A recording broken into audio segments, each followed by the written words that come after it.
I won the lottery this year, $20 million. It just so happened that my 66th birthday was a week away.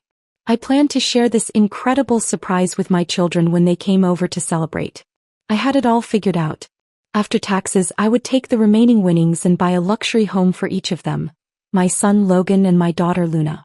On top of that, I'd write each of them a check for $1 million. But when my birthday finally arrived, I sat at the dining table, staring at the spread of carefully prepared dishes, waiting. And waiting. By 10 o'clock that night, neither Logan nor Luna had shown up. I called them both multiple times but no one picked up. A creeping unease settled in my chest. That afternoon around 3 or 4 Luna had called, saying she had to stay late at work and might be home later than expected. Shortly after, Logan texted me, saying there was an issue with the project he was managing, and he'd be delayed as well. I hadn't thought much of it at the time. I simply told them it was fine, work came first. But now it was already 10. Half an hour ago, I'd sent a message in our family WhatsApp group, asking when they would be coming. It was still marked as unread. With a heavy heart, I pushed back my chair and moved to the couch. On the coffee table lay 2 real estate contracts and 2 checks. A luxury home for each of them. $1 million in cash. A surprise I had been waiting all day to give. Some of my yoga friends had recently gotten into lottery fever, insisting I should try my luck. I played along, never expecting that I would actually win. When I saw the winning numbers, I was so overwhelmed I couldn't sleep the entire night. I hadn't told anyone. They always say, wealth shouldn't be flaunted. I chose to take the lump sum payout, even though it meant losing 40% to taxes. That still left me with over $10 million. I planned to set aside $3 million for my retirement and divide the rest equally between Luna and Logan. Somewhere between thinking and waiting, sleep crept up on me and I dozed off on the couch. I wasn't sure how long I had been asleep when my phone suddenly rang. It was Luna. I answered, but before I could say anything, she spoke in a rushed, apologetic tone. Mom, I'm so sorry. Work was crazy today and I just couldn't step away. It's too late now, so I'll just head back to my apartment. You should go to bed early. She barely gave me a chance to respond before the call ended. I glanced at the screen. It was 11:47 p.m. Luna's workplace was far from home. I had worried about her long commute, so after her internship ended, I rented her an apartment near her office.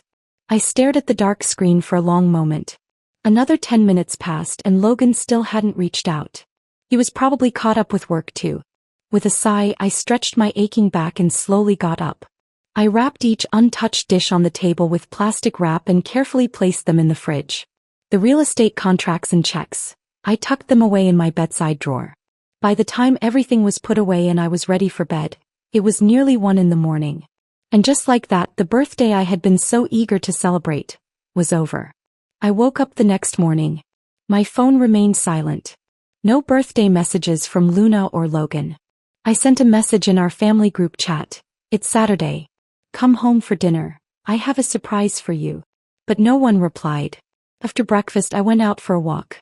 I ran into my neighbor Mary, who was out walking her dog. She smiled at me and asked, "You're usually out bright and early. What took you so long today?" I gave her an awkward smile, too embarrassed to admit I'd stayed up late waiting for my children. Mary chuckled. "Let me guess. You spent the whole day cooking yesterday and wore yourself out?"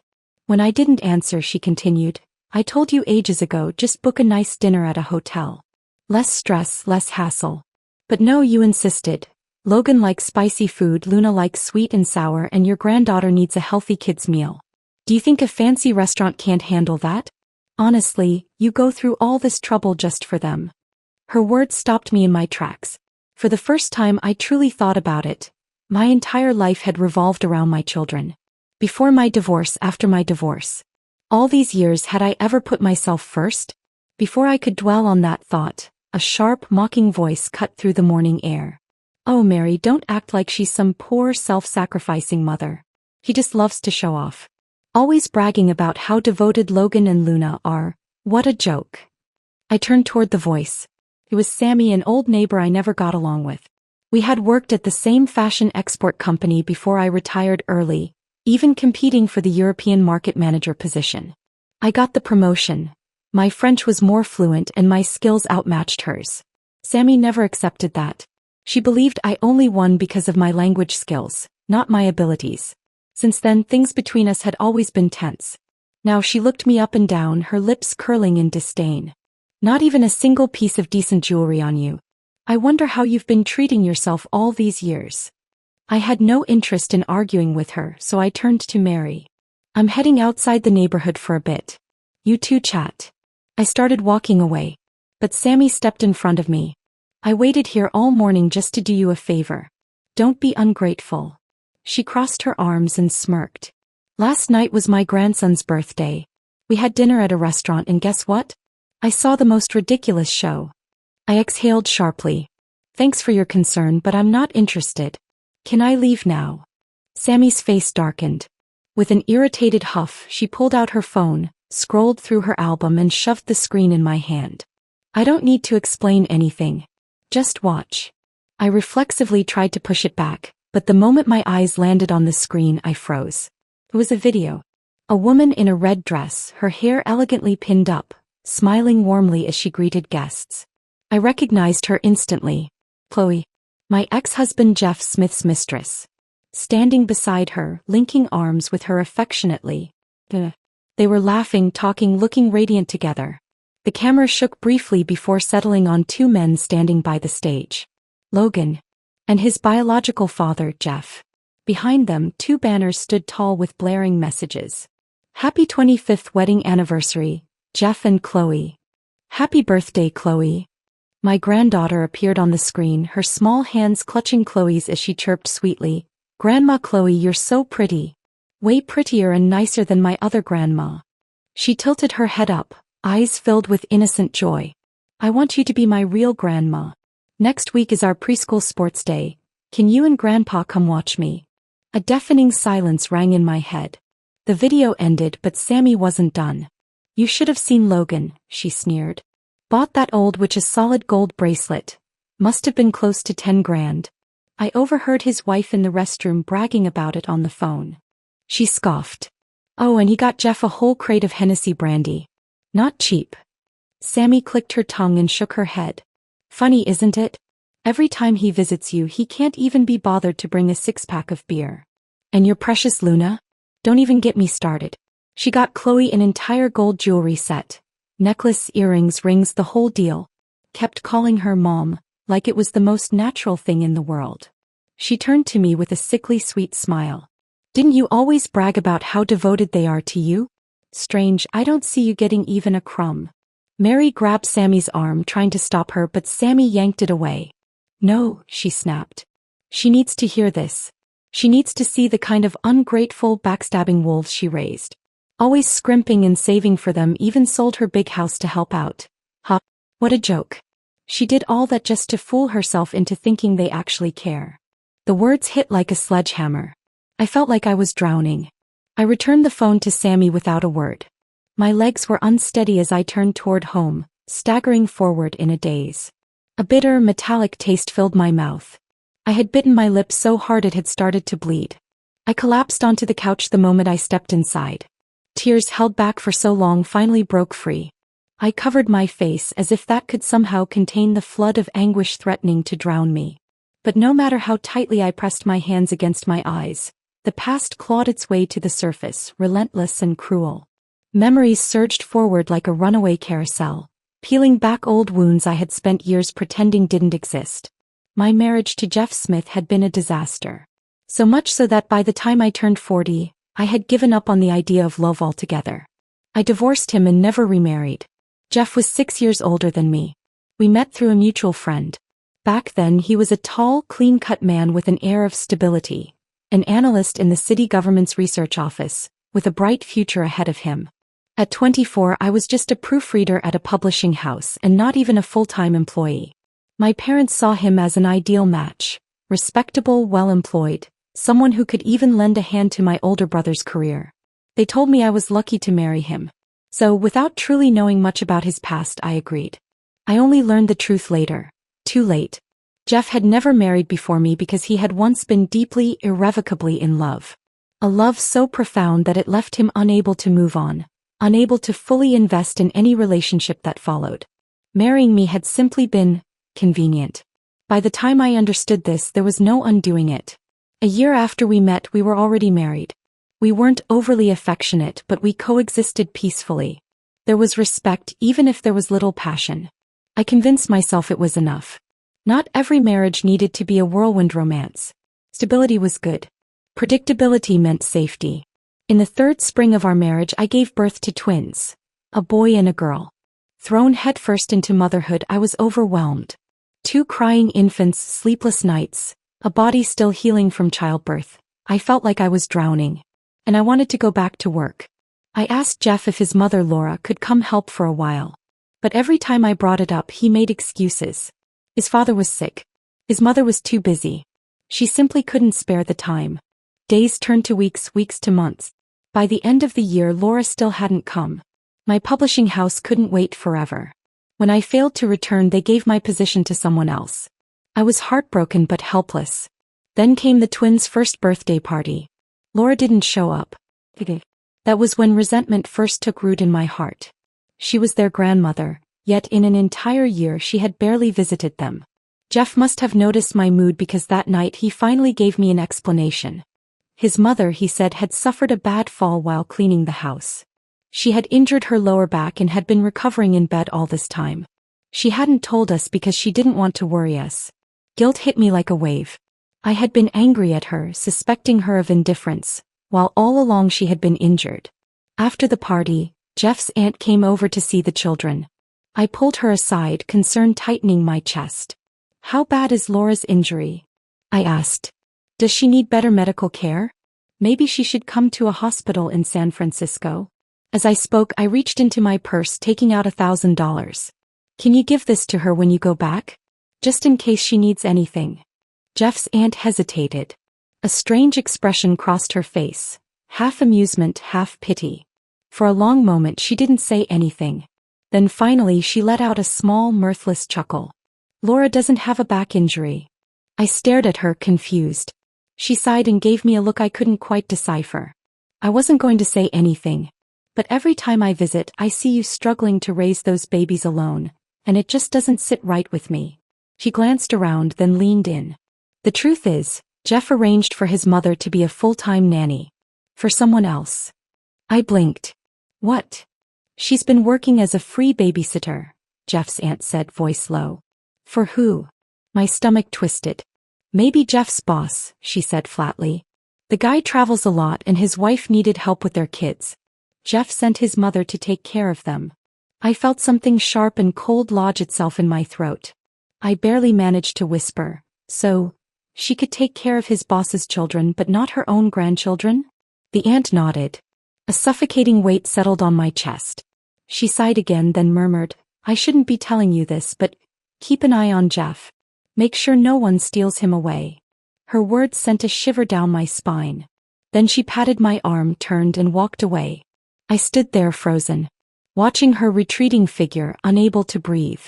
The words from Jeff's aunt were like a thorn lodged deep in my skin. That night I tossed and turned, unable to sleep. The next morning, after Jeff left for work, I stepped into his study. I rarely entered this room, only when cleaning, and even then I never touched his personal belongings. I had always believed that even in marriage there should be personal space. The study was simply furnished, 2 walls lined with bookshelves, a desk and a chair. I sat down, pulling open his desk drawer. Inside were a few letters, his office's metal badge, an address book, and some unimportant documents. At the very bottom of the drawer I found a black and white photograph. I carefully pulled it out. It showed 5 people. Jeff stood next to a young woman wearing a white floral blouse with ruffled sleeves, her long hair braided into 2 plaits. I didn't need anyone to tell me. The unspoken connection between them was unmistakable. A woman's intuition, perhaps. I flipped the photo over. In the bottom right corner, delicate, elegant handwriting read, "Bound by heart, love buried deep. April 1969. The writing was soft and graceful, likely hers. 1969. That was Jeff's final year of college. My gaze swept across the study, finally landing on a locked cabinet at the bottom of the bookshelf. Minutes later, I found the key hidden in the spine of how the steel was tempered. That night, after putting the twins to bed, I forced myself to sit down and read. Dozens of letters. And that was barely a third of them. The woman who had written to Jeff was named Chloe. Through her words, I pieced together a love story that had lasted over a decade. They came from the same small town, left home for the same university. In an unfamiliar city, far from family and friends, they had leaned on each other, encouraged each other, and eventually fallen in love. Their relationship grew, flourishing in quiet, unspoken moments until they were inseparable. But before Chloe left for college, her family had already arranged a fiancé for her. She had agreed to the engagement. Every month, letters arrived from her betrothed. Sometimes he even sent her money for her study. So their love had to remain in the shadows. By the time they graduated, most students returned home to find work. Chloe's fiancé's family had wealth and connections. They secured her a job teaching French at a prestigious private school. Meanwhile, Jeff, after 2 years of applications, had finally been admitted to a prestigious university up north for graduate school. One married. The other left. But the letters never stopped. When I was newly pregnant with the twins, Chloe had written to Jeff, complaining about the exhaustion of balancing work and childcare. Her husband, always away on business trips, barely acknowledged their existence. She was overworked and overwhelmed, constantly sore from carrying the burden alone. Jeff, heart aching for her, sent his mother Laura to help raise Chloe's daughter. That revelation alone was enough to shatter me. But the next letters, those were the ones that gutted me.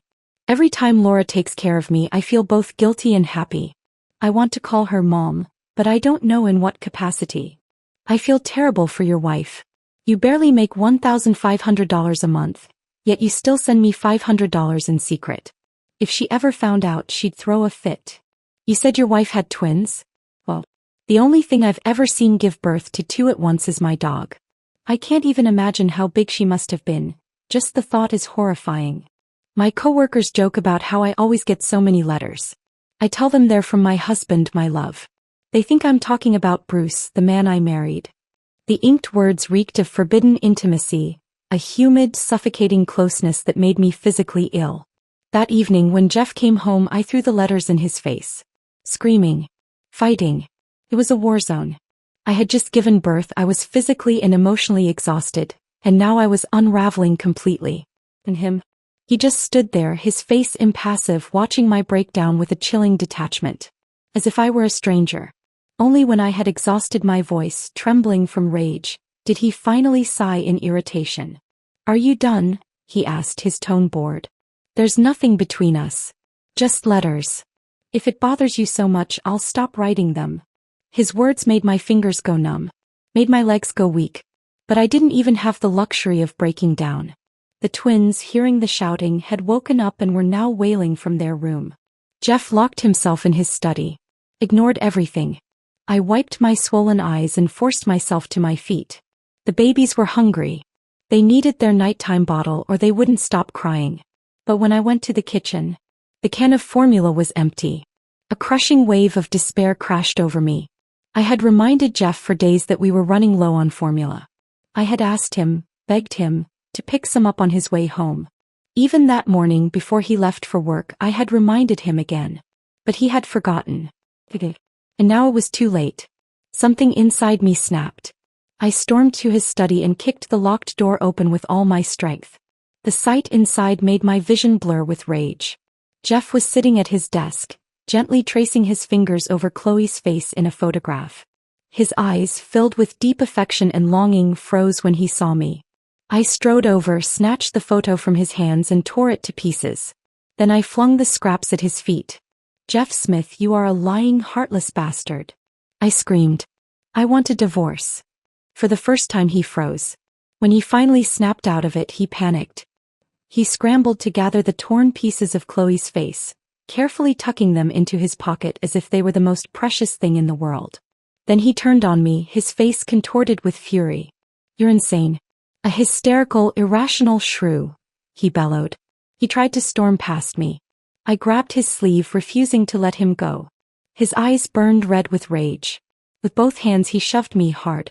I wasn't prepared. The force sent me flying backward, my lower back slamming against the sharp corner of the desk. A searing pain shot through me. I couldn't breathe. For a moment my vision went completely white. Through the haze I saw Jeff hesitate. Just for a second. Then he turned and walked out the door, slamming it behind him. The house fell into silence, except for the heartbreaking cries of my children, echoing through the night. I don't remember how I made it through that night. Only the chaos, the agony, the relentless cries of my children, their tiny voices piercing my eardrums like needles. The next day, I wrote a letter to Jeff's workplace, the city hall, reporting his inappropriate relationships. But it was as if I had tossed a pebble into the ocean. No response. When I happened to run into Jeff's supervisor, the man had the audacity to chastise me instead, implying that I was being unreasonable, that I was embarrassing my husband by airing our private matters in public. Whatever disagreements you have, handle them at home, he told me, voice dripping with condescension. Don't drag your husband's workplace into it. I sought help from the local women's support group, but back then, people weren't as willing to intervene in a marriage unless there was undeniable immediate danger. Jeff's affair? It was just letters. Not real cheating. My children were still so young. Their advice: be patient. Endure. Look at the bigger picture.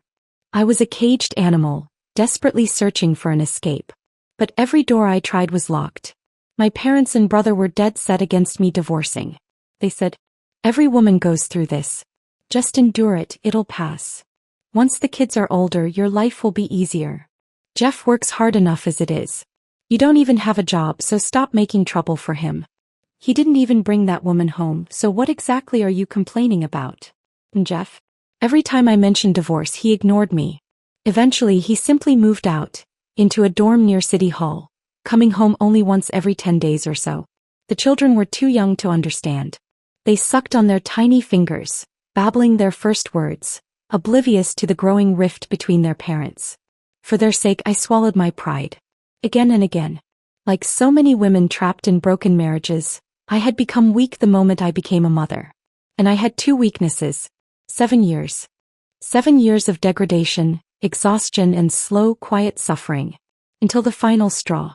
Jeff had secretly sent Chloe another $1,000 to buy herself the latest fully automated washing machine. But the letter had been returned to sender.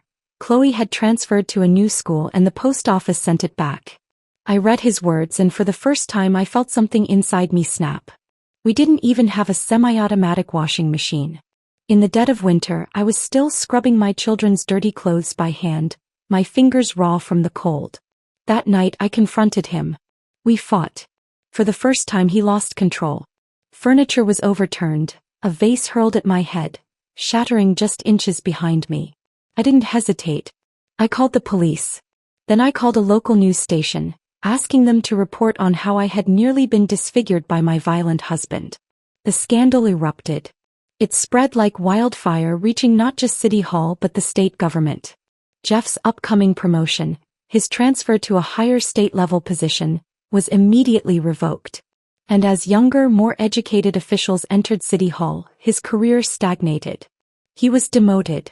He spent years stuck as an administrative assistant, filing paperwork in the archives. Only then, when he had lost everything, did he finally sit down and agree to a divorce. Took 2 months of relentless fighting. Jeff refused to let go of Logan. If you want a divorce, he said, I keep our son. I agreed.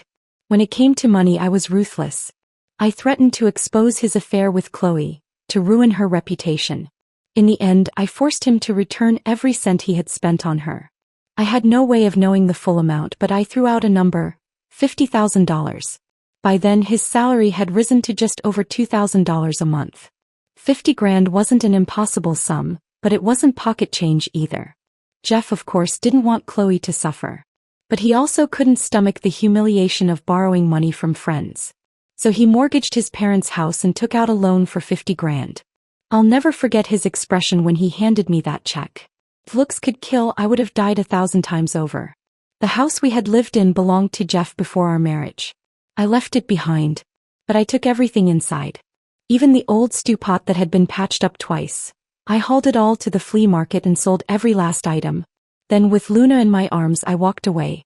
Logan was taken in by Jeff's parents. From that day forward, the only connection Jeff and I shared was the occasional exchange of our children. When my father found out I had actually gone through with the divorce, he was furious. I had defied him. So he never came to see me again. My mother? She would sneak visits behind his back. But she never offered support, only endless sighs and tearful laments. She never once asked me what I planned to do next. Never once asked me how I would survive. I was disappointed, but I no longer begged for love that would never come. The road ahead was uncertain, difficult and unforgiving. But at least I had cut myself free from that disgusting, rotting marriage. At least I was no longer the discarded wife in someone else's love story, pathetically struggling to hold on. After the divorce, I used the money I had secured to buy a 650 square foot apartment. It wasn't much, but it was mine. I bought a few pieces of furniture, transferred Luna to a new school, and once everything was settled, I turned my attention to something I had been looking forward to: payback. I penned a commendation letter to Bruce, Chloe's husband. I praised his wife's unwavering kindness, her years of tender care and devotion to Jeff. Bruce wasted no time.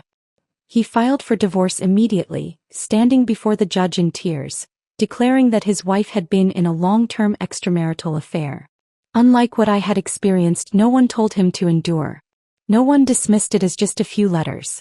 Instead, everyone condemned Chloe, calling her shameless, immoral, a disgrace. Their divorce was finalized in record time. At the same time, Chloe was fired from her teaching job, accused of accepting bribes from students' parents. Whether she actually did or not, only Bruce would know. I didn't bother following their lives after that. I was too busy building my own. I found a job as a merchandise coordinator at an apparel export company. I had to learn French, master international trade, and juggle raising Luna. There was no time for petty gossip about people I had long since left behind. 5 years later, I was promoted, becoming the head of European sales operations. And Jeff? He never moved up. He remained stuck in the same stagnant position at City Hall. With no career prospects left to worry about, no reputation left to protect, he finally married Chloe. He even took out a loan to throw her a lavish wedding. But the person who suffered the most from their union was Logan. Anytime Logan and Chloe had a conflict, Jeff always sided with Chloe. I will never forget that night, Christmas Eve years ago. Logan arrived at my doorstep, his clothes tattered, his backpack filthy, his little hands frozen. The moment he saw me, he threw himself into my arms, sobbing, "Mom, I never want to go back to that house again. I hate them." Through his gasping tears, I finally got the story. With Christmas approaching, Chloe had made roast beef ribs for dinner. Logan, unable to resist the aroma, had snuck a piece. Chloe caught him, and she slapped him. When Jeff came home and heard what happened, he didn't reprimand Chloe at all. Instead, he scolded Logan, telling him it was wrong to steal food. Chloe, emboldened, had smugly ordered him to stand outside in the cold to reflect. It was freezing outside. Logan, humiliated and furious, had run to his room, grabbed his backpack and run straight to me. "Mom, can I stay with you? Can I never go back?" Looking at his pale, chapped lips, his tear-streaked face, I pulled him into my arms and held him tight. From that moment on, he refused to return to his father's house. Chloe, of course, was thrilled. I don't know what she told Jeff, but the man who once fought tooth and nail to keep his son suddenly stopped resisting. Instead, he sent over all of Logan's belongings, as if discarding an unwanted item. For the first 2 years, Jeff still sent child support checks. Then one day they stopped coming. And that was it. I raised both my children alone. I taught them right from wrong. I put them through school. I saved money to buy them cars, even homes. No. They betrayed me just like their father did. It felt as though I had cried my last tear that night. Outside the window, the darkness slowly swallowed the final traces of daylight. I forced myself to stand, my legs shaky as I made my way to the bedroom. Lying in bed, I felt like a fish gasping for air, desperately searching for oxygen. Then the sound of keys turning in the lock echoed through the quiet house. Luna's voice followed. "Mom, we're back." I didn't move. I didn't answer. Logan's confused voice came next. "Mom's not home? Didn't she tell us to come for dinner this morning? Why hasn't she even cooked?" Luna let out a sigh. "Who knows? She's been getting more and more annoying these past 2 years. So sentimental all the time. Every time I'm around her, I feel suffocated. It's so much easier being with Chloe. She'll keep your voice down. If Mom hears you, she'll be upset. So what if she is? Are we really supposed to never see Dad again just to make her happy? He's still our father." Their conversation continued in hushed tones. Then my bedroom door creaked open. A small, warm body barreled into me. Vivian. Grandma, are you playing hide-and-seek with us? I found you. The voices in the living room fell into a sudden silence. Seconds later, both Logan and Luna rushed in. The light flicked on. Logan froze in place. He stood there, rooted to the floor, staring at me, his mother, lying in bed, face streaked with dried tears. His lips parted, his voice barely above a whisper. Mom. Luna hesitated in the doorway, her expression unreadable. The room was heavy with silence. After a long moment, she cautiously stepped forward, reaching for my hand. Mom, I'm sorry, she murmured. We were so busy yesterday. That's why we couldn't come. Are you mad at us? I stared at her, unblinking, saying nothing. She shrank under my gaze, her voice growing smaller. Mom, I had to work overtime. It wasn't my choice. You know this is an important time for my career and... Logan chimed in quickly. Yeah, Mom, we really did have to work. But we're here now, aren't we? We came to celebrate with you today. Come on, get up and have some cake. I looked at them, really looked at them, and all I could see was Jeff. The way they lied so effortlessly, the way they twisted their words, trying to placate me just as he had once done. Had I been fighting against something impossible all along? Had all my efforts, the love, the sacrifices, the endless nights of working myself to the bone for them, meant nothing against the weight of their bloodline? Grandma, I want cake. Vivian tugged at me with her tiny hands, her impatience nearly pulling me off the bed. Logan quickly slipped my slippers onto the floor and helped me sit up, his voice filled with forced warmth. Mom, Vivian's been so excited all day about celebrating your birthday. He kept saying how much she missed you. The moment her dance class ended, I brought her straight here. They half led, half dragged me to the dining table. On it sat a 6-inch cartoon cake. The design. Elsa from Frozen, Vivian's favorite. I smiled. Not because I was happy. Because I realized what a fool I had been for over 30 years. A memory surfaced, unbidden. That night so many years ago after my fight with Jeff. The empty can of formula on the kitchen counter. The twins' desperate, gasping cries. I had fought through the pain in my bruised back, cooking oatmeal with one arm while rocking them with the other. One would finally fall asleep, only to be woken up by the other's cries. I had hated Jeff so much that night. I had wanted to walk away. But when I looked at my children I couldn't. So I stayed. I stayed and I fought for them. For years I worked endlessly to provide for them. I learned French, international trade, everything I needed to climb the corporate ladder. To earn just $1,000 extra a month, I had fought tooth and nail against Sammy for that manager promotion. No. Now they had gone to that woman's birthday party. Now they had gifted her gold bracelets, expensive liquor, an entire jewelry set. Me. At 66, the only birthday cake I got was whatever my 5-year-old granddaughter happened to bring. Suppressing the anguish rising in my chest, I pulled out a chair and sat down. Then in a calm, even voice I said, "Sit down. I have something to say." Logan and Luna exchanged a glance before hesitantly sitting across from me. Vivian, thinking we were about to start eating, stared at the Elsa figurine on the cake, her eyes bright with anticipation. I looked directly at my children and got straight to the point. You didn't come yesterday because you were at their anniversary party, weren't you? Their faces instantly changed. Luna's brows furrowed. Mom, what are you trying to say? She asked cautiously. I kept my voice steady. If you wanted to attend their celebration you could have just told me. There was no need to lie about working late and make me wait until midnight.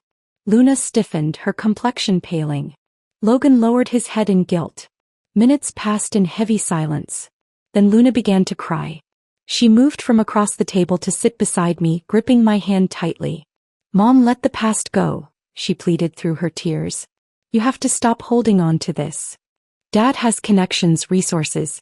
He can help me and Logan. Why should we struggle when we could ask him for help? Mom, we've had it hard too. Can't you try to understand us? Her tears fell onto my hand, burning my skin like fire. I'm getting married next year, she continued. Lucifer and I are planning our future, and Dad promised to pull some strings to get him a job at City Hall. She looked at me then and her next words pierced straight through me. If I can't rely on Dad, am I supposed to rely on you? I stared at her, feeling as if I were seeing her for the first time. Logan had settled down young, marrying right after college. Luna, on the other hand, had gone to grad school, then thrown herself into work, always pushing herself harder and further. The more educated she became, the more successful she was. The colder she became, the more she weighed pros and cons before making every choice. She shifted uncomfortably under my gaze, avoiding my eyes. Instead, she stared at the Elsa cake and murmured, "Mom, I've been holding this in for a long time. If you hadn't caused that scene at City Hall, Dad never would have divorced you. Logan and I wouldn't have had to struggle the way we did. Dad wouldn't have ended up a low-ranking government worker until the day he retired. If you had just endured, things would have been different for all of us." "Luna, stop." Logan snapped. She flinched, then let out a bitter chuckle. "Am I wrong?" she shot back. "If Mom hadn't insisted on leaving Dad, Chloe never would have had a chance to replace her. But Mom made her choice back then, so why is she still holding on to the resentment?" She clenched her fists. "Besides, Chloe and Dad only got together years after your divorce. She wasn't a homewrecker." Her face was flushed, her voice rising in fervent defense. Then she turned back to me. "Mom, let it go. Stop drowning in your own bitterness. You can't pass your hatred on to me and Logan. No matter what you say, Dad is still our father." I stared at her. This was not my daughter. Not the daughter I had raised, not the child I had sacrificed everything for. My fingers trembled as I pointed to the door. "Get out. Both of you. I don't have children like you." A long, suffocating silence followed. Then slowly Luna stood up. Her voice was eerily calm. "Fine, Mom. We should all take some time to cool off. I won't be coming back for a while." She grabbed the cake from the table and called out to Vivian. "Vivian, let's go have the cake at Auntie's place." Vivian hesitated, glancing at me before slowly sliding off her chair and reaching for Luna's hand. Hand in hand they walked toward the door. Logan lingered. Outside, Luna's impatient voice rang out. "Logan, hurry up. What are you waiting for?" He picked up his coat and looked at me. "Mom, just calm down. I'll go talk to Luna." Then he too left. As the door began to close, I heard Vivian's small voice. "Does Grandma not want us anymore?" Luna's reply was sharp and deliberate. "That's right. You don't have a grandma anymore." Vivian cheered. "Yay. That means Chloe is my real grandma now. Tomorrow, I'll ask Grandpa and Grandma Chloe to come to my school's sports day." The voices faded as the door shut. I stood there staring at the closed door. For a long time. The metallic taste of blood filled my mouth. No matter how hard I tried to erase them from my mind, the pain in my chest was crushing. But I would get used to it. I had survived worse. Hadn't I? Slowly I steadied myself, pushing off my knees to stand. I walked to the drawer, pulled out the 2 real estate contracts I had prepared for them, and tore them to shreds. If they had their father now, if they had a new mother, then I had no more reason to care. From this moment on, I no longer have a son or daughter. On Monday morning, I went to a law firm and hired an attorney to draft my will. Upon my death, all my assets would be donated to charity.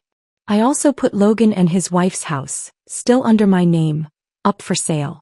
Since they weren't home, I used my spare key to let the real estate agent in to take photos of the property. As I stepped out of the agency, my phone rang. It was the realtor I had spoken to about the luxury villa. "Ms. Isabel, when would you be available to sign the contract? If you complete the purchase this month, we're offering 2 years of free property management services." I politely declined. I won't be moving forward with the purchase. The salesperson pressed for a reason, but I barely heard them. My mind had already drifted to several years ago, back when Logan got married. At the time, I sold my old home, the one I had bought decades ago, for $60,000. Thanks to the good school district, I managed to sell it for $250,000. I had planned to use the money as a down payment on a house for Logan and his wife. But they weren't satisfied with that. They had their eyes on my bank account too. They even wanted me to take out the mortgage in my name. To entice me, they offered to add my name to the deed and make me the primary mortgage holder. I refused. Instead, I gave them 2 choices. One, that I pay the down payment but they handle the mortgage themselves. The deed would be in their names. 2, that I take out the mortgage in my name, but the house remains solely under my ownership. They could live in it and I would rent elsewhere. When I passed, the property would be split equally between Logan and Luna. They debated for days before ultimately choosing the second option. "And Luna? She was never shortchanged either. She attended a private university, where tuition alone cost $15,000 per year. After graduating, she took a 2-year gap before grad school, during which I fully supported her. Between living expenses, travel, and personal costs, I must have spent at least $100,000 on her. Even now, the apartment she rents, I pay the rent every quarter. They drain me dry. And back then I was foolish enough to think it was worth it. I believed that after I retired I'd have $5,000 a month in pension, which would continue to increase.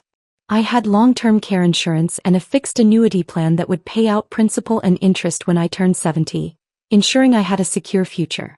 So I never denied them anything. Not once. Now looking back, what a fool I had been. A lifetime spent working, sacrificing, and giving, only to be betrayed by the very people I had dedicated my life to. I terminated my lease on my rental apartment. Then I bought myself a move-in-ready villa, a cozy house with a private garden. I hired a housekeeper to take care of cooking and chores. For the first time in my life I lived for myself. But peace never lasts long. My phone was soon bombarded with calls from Logan. I blocked his number. Moments later my phone rang again, this time from Michelle, his wife. I hesitated, then answered. There were still a few things left to say. The second the call connected, Logan's furious voice exploded through the speaker. Mom, what the hell are you doing? How could you send a lawyer and a realtor to our house? Are you seriously selling our home? Have you lost your mind? His entitled outrage made my stomach turn. He wasn't asking, he was demanding. He was acting as if I owed him something. Luna always said you were difficult, he sneered. I used to defend you, but now I see she was right. Just because we missed your birthday, you're making such a big deal out of nothing. No wonder Dad left you. If I were him, I'd choose Aunt Chloe too. Even though I had already given up on them, his words still sent a fresh wave of fury through me. I let out a cold laugh. Perfect. Since you've chosen Aunt Chloe, let her buy you a house then. That home is legally mine and I'm selling it. So pack up and move out. Otherwise, my lawyer will be filing charges for illegal occupancy. I paused, then added, oh, and do pass a message to Luna. Her landlord has been asking about her next rent payment. I won't be covering it anymore. Before he could spit out another protest, I hung up. Then I blocked all their numbers. I shut my phone off. And for the first time in my life, I let silence be my companion. That weekend, I went to a pet rescue center and adopted 2 cats. I filled my garden with flowers, vines, and shrubs. One afternoon, I sat on my balcony, a cat curled in my lap, soaking in the warm sunlight. Then, a knock at the door. My housekeeper came upstairs. Ma'am, there are 2 police officers here to see you. Confused, I went downstairs. Turned out, Logan and Luna had been unable to contact me for months and had reported me missing. Right in front of me, the officers called Logan to inform him that I was safe. An hour later, they arrived at my doorstep. Not just Logan. Not just Luna. But someone I never expected to see. My older brother, Jack. After the police left, the 3 of them stood in my garden, taking in the house with wide eyes. Luna was the first to break the silence. Mom, how much do you make as a housekeeper here? I rolled my eyes and ignored her. It had been months since I last saw them. Logan looked unkempt, his face shadowed with stubble, his clothes wrinkled and disheveled. Luna didn't look much better, tired, tense, and visibly stressed. I sighed. What do you want? You're not welcome here. Leave. Logan ran a hand through his hair in frustration. Mom, it's been long enough. Don't you think it's time to drop this? The lawyer actually sued me over the house and now Michelle is threatening divorce. Just tell him to drop it. A month ago, my lawyer had informed me that Logan was refusing to leave. So I had filed a lawsuit against him. I met his gaze without hesitation. If you move out within 3 days, I'll withdraw the lawsuit. Logan looked stunned, as if he couldn't believe I was being this ruthless. Before he could respond, Luna stepped forward. She stretched out a hand expectantly. Mom, about the $100,000 wedding gift you promised me. Can you give it to me now? Lucifer and I just secured our new home, and we need the money for renovations. I let out a laugh, shaking my head. She had money for gold jewelry for another woman. Yet she still had her hand out for my money? I reminded her coldly. Your mother is Chloe. If you need help buying a home or planning a wedding, go ask her. After all, she's the one you 2 chose to honor, not me. I won't be giving you a single cent. Luna's face turned red with rage. Her voice went sharp, cruel. You think we actually want to come to you?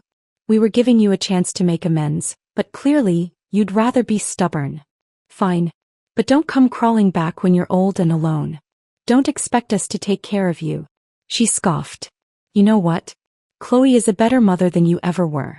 She's prettier, kinder, more loving. When I get married, Dad and Chloe will be sitting in the parents' seats. As for you, come or don't. I don't care. Then without waiting for my response, she stormed out. Her words should have hurt. But they didn't. Not anymore. I watched her leave with indifference, brushing off imaginary dust from my sleeve. As I turned to head back inside, I noticed two figures still standing in my yard. Logan, still frozen in place, lost in thought, who had been watching the whole spectacle with amusement, clearly enjoying the show. I had almost forgotten about him. I had long known that Jack's life hadn't been easy these past years. My parents spoiled him rotten. Originally, my father had pulled strings to get him a well-paying government job. But Jack was lazy, incompetent, and frequently skipped work. It wasn't long before he was fired. After that, my parents funded several small businesses for him. Some ventures made money, others failed, but he got by. Then he hit the jackpot, opening a wholesale food business that took off. But just as he started making real money, he found himself a mistress. And she scammed him for everything he had. His wife divorced him, walking away with half of what little he had left. Now here he was standing in my garden. When he saw me looking at him, he flashed a grinning, greasy smile. Isabel, Mom and Dad miss you. They want you to come home and visit. I narrowed my eyes. Something was off. Jack had never cared about family bonds, so why was he suddenly playing messenger? He took a step forward, voice laced with fake warmth. Dad doesn't hold a grudge against you anymore, you know. He's just stubborn. Divorce isn't even a big deal these days. Look around, everyone's doing it. I nearly laughed out loud. Now that he himself was divorced, he had conveniently forgotten how he once ridiculed me for leaving Jeff. I cut straight to the chase. What do you really want, Jack? If there's nothing else, get out. Jack hesitated, then sighed, rubbing his hands together in that familiar, sleazy way. All right, I won't beat around the bush. Dad took a fall while out for a walk. The doctors say he might end up bedridden. Mom thinks you should come back and take care of him. You always complained that they favored me, right? Well, now's your chance to spend some quality time with them. I almost laughed from sheer disbelief.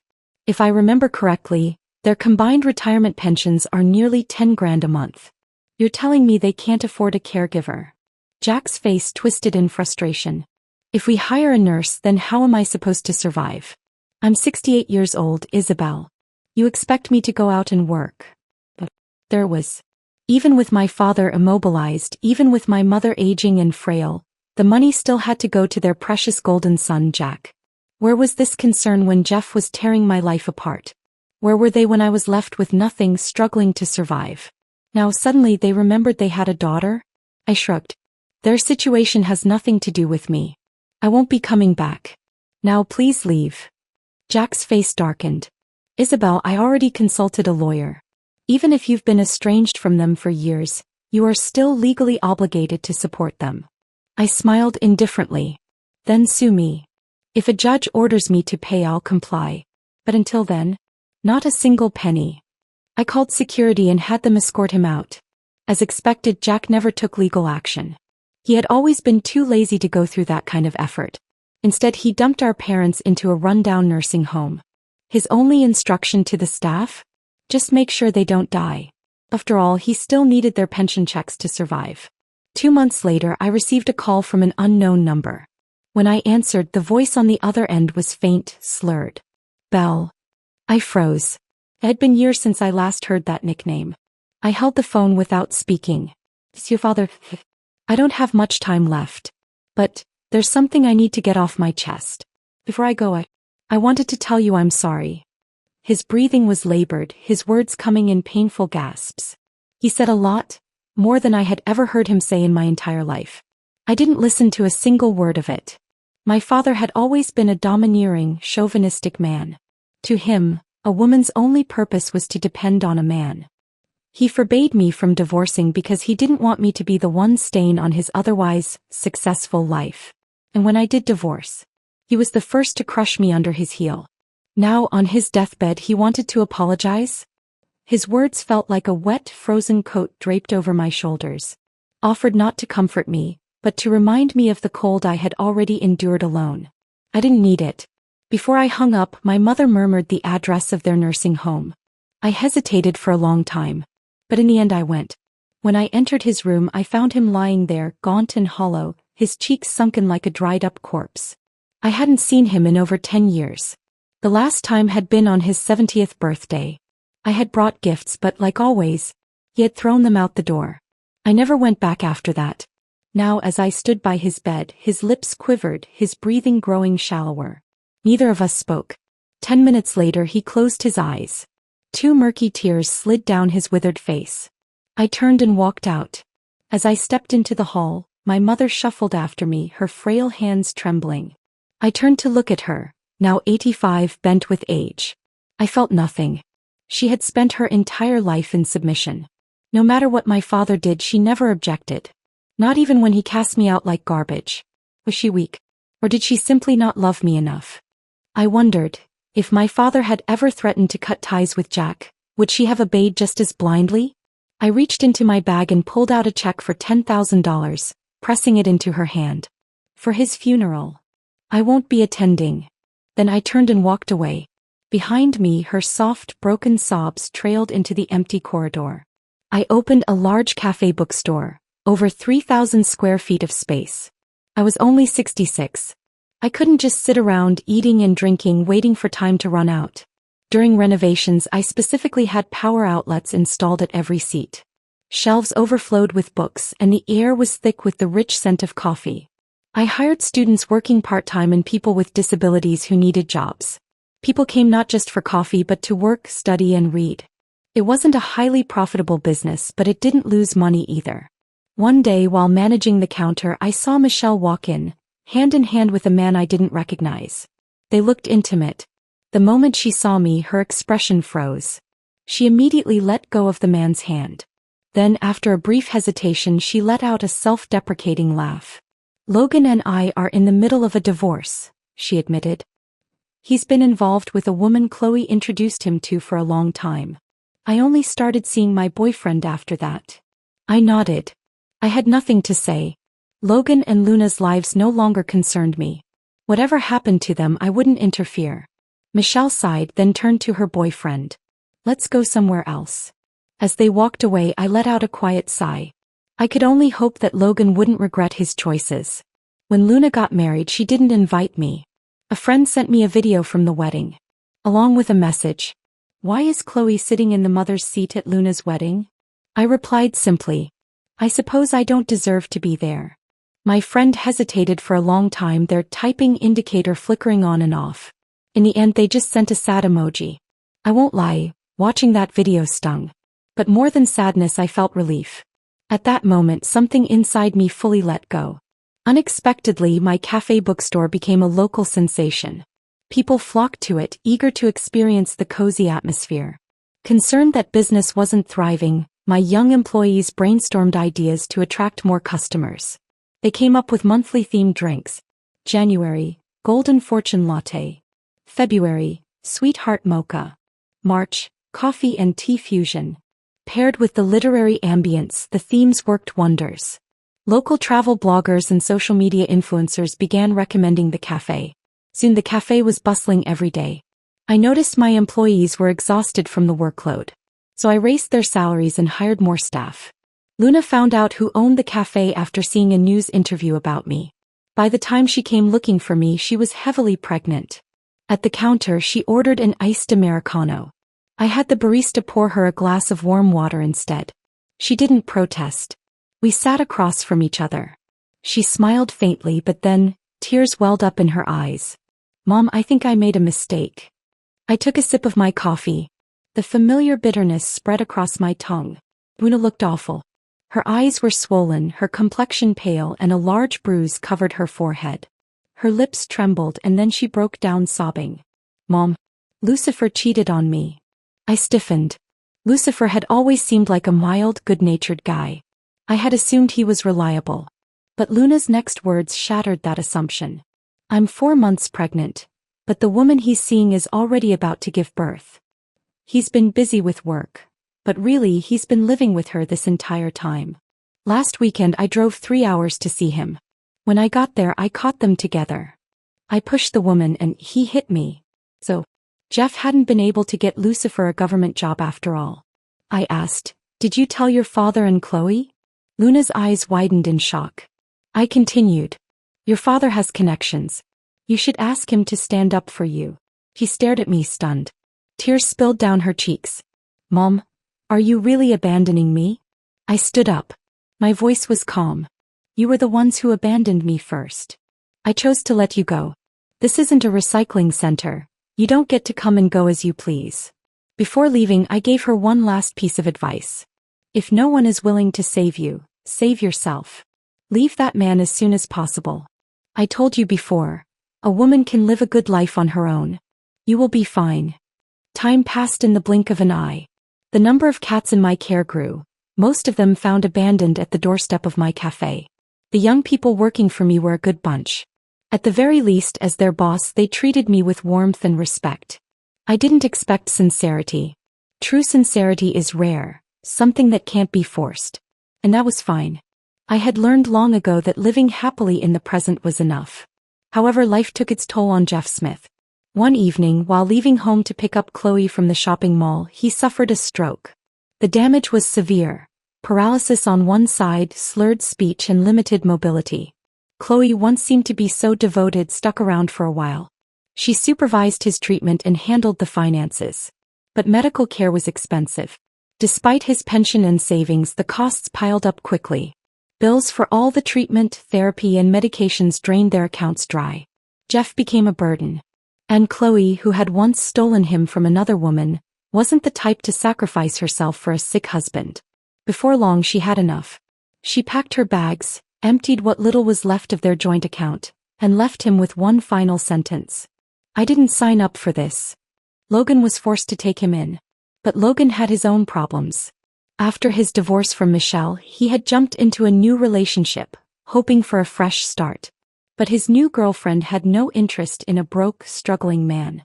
When it became clear that he was drowning in debts, she cut her losses and left him. Now, stuck with a disabled father, Logan's life unraveled further. His once comfortable lifestyle had shrunk into bare survival. Now he could barely afford rent in a tiny apartment. Caring for Jeff was exhausting. Feeding him, bathing him, dealing with his endless medical needs. Logan resented every second of it. And before long he turned to Luna for help. But Luna had already changed. She had divorced Lucifer. The moment her son was born, she knew. She didn't want to raise him in a broken marriage like her mother once had. She left the city, moving somewhere new where no one knew her past. Life was hard. Balancing work, motherhood, and all the struggles of being a single parent, she finally began to understand the sacrifices her mother had once made. She remembered vividly the long nights when her mother stayed up rocking her and Logan to sleep. The cold winters when she hand-washed their clothes because they couldn't afford a washing machine. The soft lullabies, the sleepless nights, the relentless work just to give them a better future. She had never appreciated it before. But now she did. At first she hesitated. Then one night, on impulse, she sent her mother a text message. "Mom, how have you been?" No response. Weeks later she tried again. "I'm sorry for everything." Still silence. She didn't expect forgiveness. But something inside her still hoped. So every few months she sent another message. "I understand now. Everything you did for us. You must have been so tired. I don't expect you to answer. I just wanted you to know I think about you." No reply ever came from me. But still she sent them anyway. As for me, I read every single message. But I never replied. Some wounds, once cut too deep, could never be fully mended. But that didn't mean I wished her misery. If anything, I hoped that one day she would truly stand on her own 2 feet. That she would find her strength. That she would live for herself. Not for a man, not for approval, but because she deserved a good life. Time passed. My cafe bookstore thrived. My home was filled with warmth, books, and the soft purring of my cats. The people who once weighed me down. My father. My ex-husband. My children. They no longer controlled my life. There had been pain, betrayal, and loss. But I survived. And now I lived for myself. I had spent a lifetime giving, sacrificing, and enduring. Now I chose joy. No more regrets. No more burdens. Just the simple pleasure of a good cup of coffee, a peaceful afternoon, and the knowledge that, after everything, I had finally learned how to be free.